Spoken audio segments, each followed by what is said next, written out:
It is finally here, the week of Logan. I am very excited for the movie Logan. Me and my whole family are, because as a kid, growing up, me and my family, like my whole family, always went to go see the X-Men movies. Even today, we always go see Days of Future Past, Apocalypse, all the new ones. We are all X-Men fans. I grew up with X-Men. I grew up with the cartoon that came out in the 90s, early 2000s. I grew up with that. I have always been an X-Men fan. I will admit, I am not like the biggest fan. Like, I don't read the comics or anything like that.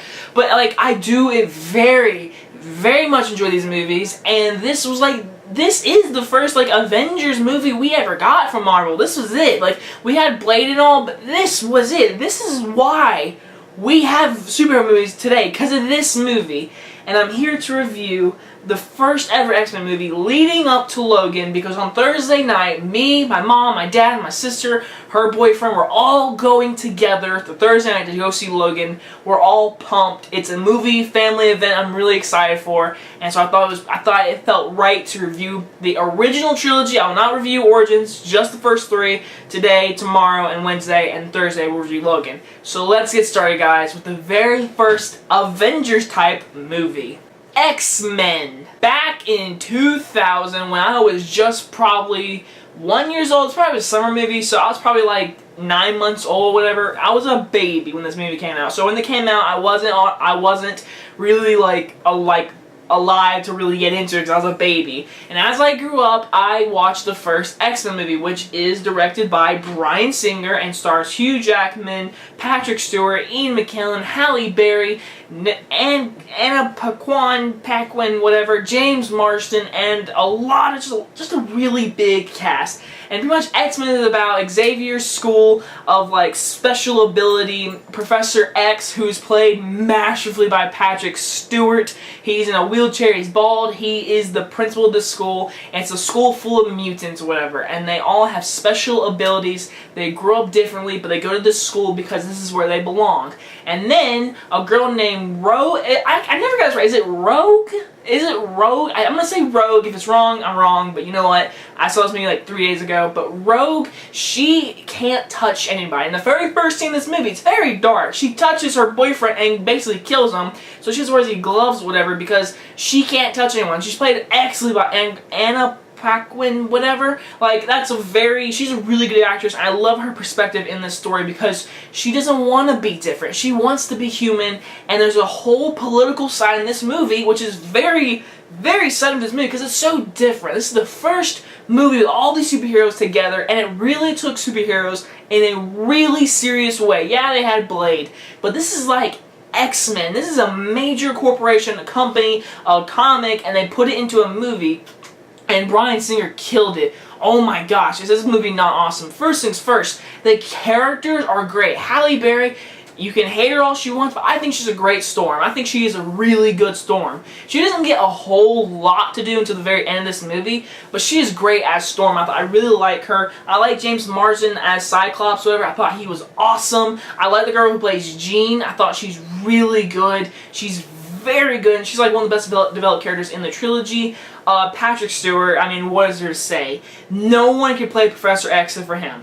No one. He is so good in this movie. And a movie is not good without its great villain, and that is beautifully played by Ian McKellen as Magneto. It is perfect. I love Michael Fassbender, but this is perfect. And what's great about Ian McKellen is he's a character you actually care for, because you see a great, very sad scene in the very beginning of this movie about him and his mom being separated by the Holocaust. And it seriously is like a heart-wrenching, sad, scary sort of. It really gets in your skin. And he's just a guy who wants to protect the mutant name. He wants to actually be mutants. Yeah, he has bad decisions, does bad things with the cops, whatever. But in true honesty, he is a mutant, just like everyone else in this movie, who is just trying to keep the name, trying to keep us alive. And all these politics, and this governor guy is trying to stop that, put him in jail, kill him, get him discriminated. It really deals with like racism and like immigrants.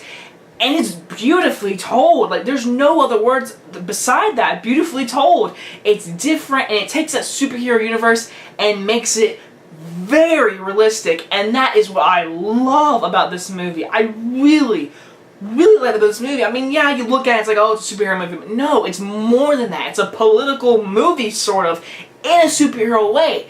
That's great.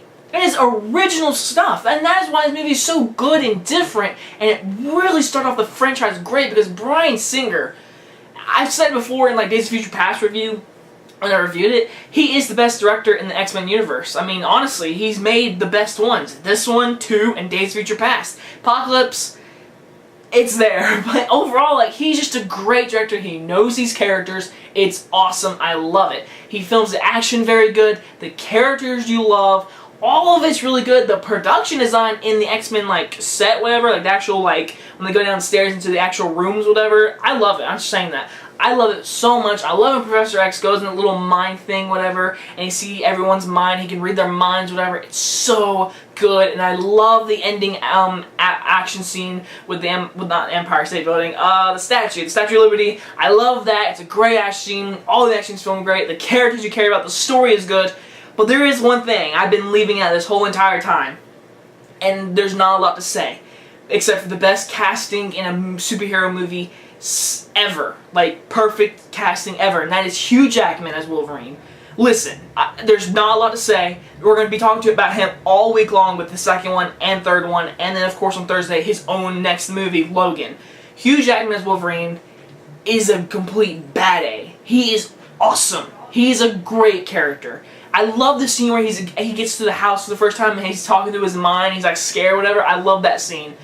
Wolverine is awesome. He is awesome. There's a reason why he's on every cover. And what I love even more is Hugh Jackman was not famous when this movie came out. He was nobody. When he was casted, apparently, everyone was like, what? As Wolverine, 17 years later, he's still playing this role. One more time, of course, supposedly. But anyways, he's that good. He's been playing for 17 years. He's that great. He's Wolverine. Whoever plays Wolverine next in the future of Marvel 20th Century Fox, it won't be Hugh Jackman. He is Wolverine. No doubt about it. He is, and he is great. And this movie is the beginning of him as Wolverine. Overall, I love this movie. It's a great first movie. It's very underrated. A lot of people don't give this movie respect of what it is. A politic movie about immigrants and kind of like racism, whatever, put in a superhero universe in a realistic way. That is awesome. And it's different, and it starts off the franchise in a great way with great characters. Bryan Singer killed it, and I have to give this movie, deep down as a childhood, watching it, growing up, I have to give it what it is, in my opinion, and that is an A+. I love the first movie, I very much do, and the sequel is even better. But that is tomorrow, of course, and so yeah, that is it, guys. Tomorrow I'll be reviewing X2, X-Men United, Wednesday, X-Men 3, and then Thursday, of course, Logan. So anyway, guys, hope you guys enjoyed this review, and I'll see you guys next time. Bye-bye, guys!